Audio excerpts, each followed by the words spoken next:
Cas du joueur de football Younes Benali dont le contrat est résilié par le FC Nantes car le footballeur franco-algérien a choisi de disputer la CAN U17 avec l'Algérie. Pour en parler, nous recevons dans ce journal Mansour Loum, rédacteur en chef de Sport News Africa. FC Nantes résilie le contrat de Younes Benali en cause. Le milieu de terrain a choisi de disputer la Coupe d'Afrique des Nations de football des moins de 17 ans sous les couleurs de l'équipe d'Algérie, compétition qui se trouve en dehors du calendrier de la FIFA. Devant la presse ce lundi, le joueur âgé de 16 ans s'est exprimé et a expliqué son choix. J'ai décidé d'aller en Algérie, je n'ai pas été irrespectueux, j'ai fait le choix de représenter mon pays et il faut le respecter. Les mots de Younes Benali. Pour en parler avec moi sur ce plateau, Mansour Loum, rédacteur en chef de Sport News Africa. Bonjour. Bonjour Nara. Bonjour. Alors, est-ce que finalement le cas de Younes Benali n'illustre pas le dilemme auquel de plus en plus de joueurs binationaux sont confrontés ces dernières années? Alors, au-delà du dilemme, ça met surtout, je dirais, en avant un problème de moralité en fait. Pourquoi est-ce qu'on a eu récemment le tournoi de Montaigu qui s'est disputé au mois d'avril, hors date FIFA? Il y avait un joueur du FC Nantes qui a joué avec l'équipe de France. Il n'a pas été empêché d'y aller. Et là, il y a la CAN U17 qui débute. Et on dit à ce pauvre Benali, ben non, tu ne vas pas jouer la CAN. Pourquoi ce deux poids, deux mesures? C'est en fait surtout ça le problème de fond. Et après, on se rend compte, ben voilà, on a un international français, c'est vendeur. Et de l'autre côté, un international algérien, c'est beaucoup moins vendeur. Et malheureusement, on a souvent dans des cas de figure comme ça où les joueurs avec, entre guillemets, un passeport européens, en tout cas le passeport, qui sont bien vus, sont mis en avant parce qu'on sait qu'après derrière, ils peuvent avoir une forte valeur marchande si jamais ils sont amenés à faire une grande carrière. Et le joueur au passeport moins vendeur, souvent africain malheureusement, mais souvent on les retient, ils sont victimes de plus de pression. Alors pour vous, la décision du FC Nantes est injustifiée? Mais elle est injustifiée parce que pourquoi, moi vraiment, on va se demander juste pourquoi ce deux poids deux mesures. Et puis surtout, après, il y a quelque chose qui est compliqué parce que certes, ils vont s'appuyer sur le fait que la CAN des moins de 17 ans est hors date FIFA, mais c'est une compétition qui est qualificative pour la Coupe du Monde des moins de 17 ans. Donc, quelque part, il faut bien qu'elle se joue. Il faut aussi qu'elle se joue avec des joueurs africains qui sont, certes, pour certains, issus du continent africain et pour d'autres, dans des clubs européens aussi. Donc, c'est compliqué.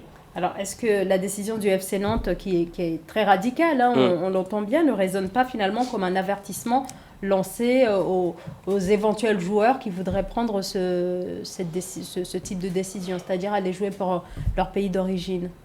Après, c'est compliqué parce que qu'est-ce que ça voudrait dire? Vous pouvez jouer pour des équipes nationales françaises, mais si c'est africain, non. Ce serait de la ségrégation, c'est inadmissible. Je veux dire, à notre époque, on ne peut pas entendre un tel discours. Là, ce qui se pose, ça aurait été, OK, hors date FIFA, aucun de nos joueurs n'y va, pas de souci. Mais on ne peut pas tolérer certaines choses pour certains joueurs et pas donner les mêmes avantages aux autres. En fait, c'est surtout ça le problème de fond. Et là aussi, le problème qui va se poser, parce que je pense que l'affaire ne va pas en rester là, parce que la fédération algérienne a décidé de soutenir le joueur et de saisir la FIFA, et ça peut créer un précédent juridique.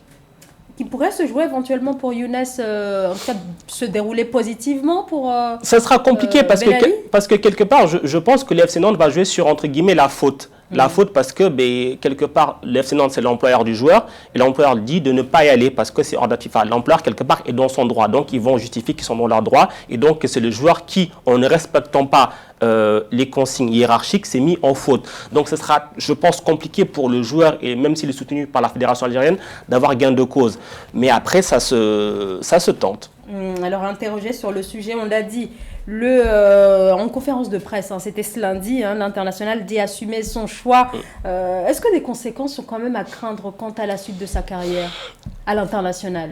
Non, pas forcément. Après, il a 16 ans quelque part, sa carrière, elle n'a même pas encore commencé. Il n'est même pas professionnel, il est encore en centre de formation.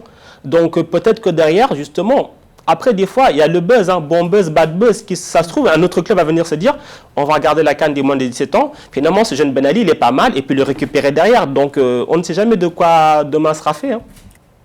Il y a encore quelques années, ce choix ne s'opposait pas aux joueurs binationaux. Est-ce qu'on assiste finalement à un changement de paradigme? Pas forcément un changement, mais c'est une évolution. C'est une évolution parce que les jeunes sont de plus en plus ouverts, de plus en plus connectés, ils voient de plus en plus ce qui se passe dans le monde du football. Le monde du football, c'est bien beau, mais il n'y a pas que des gentils.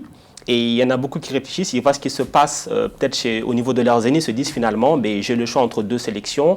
L'équipe de France, c'est bien beau, ça fait rêver, mais aussi j'ai le pays de mes parents, de mes grands-parents, j'ai des attaches. Pourquoi pas? Donc il y a souvent maintenant, d'ailleurs on assiste de plus en plus à un choix du cœur aussi. Hein. C'est même pas un choix par défaut, mais c'est un choix du cœur qui se fait de plus en plus jeune chez beaucoup de binationaux. Donc un rattachement finalement au pays d'origine. Oui, parce qu'aussi on a aussi il faut le dire, des sélections africaines qui sont de plus en plus compétitives. Alors certes, on voit encore qu'il y a encore du chemin à faire en Coupe du Monde, même si le Maroc a fait une demi-finale récemment, mais ils se rendent compte qu'il y a des sélections africaines qui sont de plus en plus compétitives et qui peuvent leur apporter beaucoup de choses. Donc c'est finalement une bonne nouvelle pour les sélections africaines.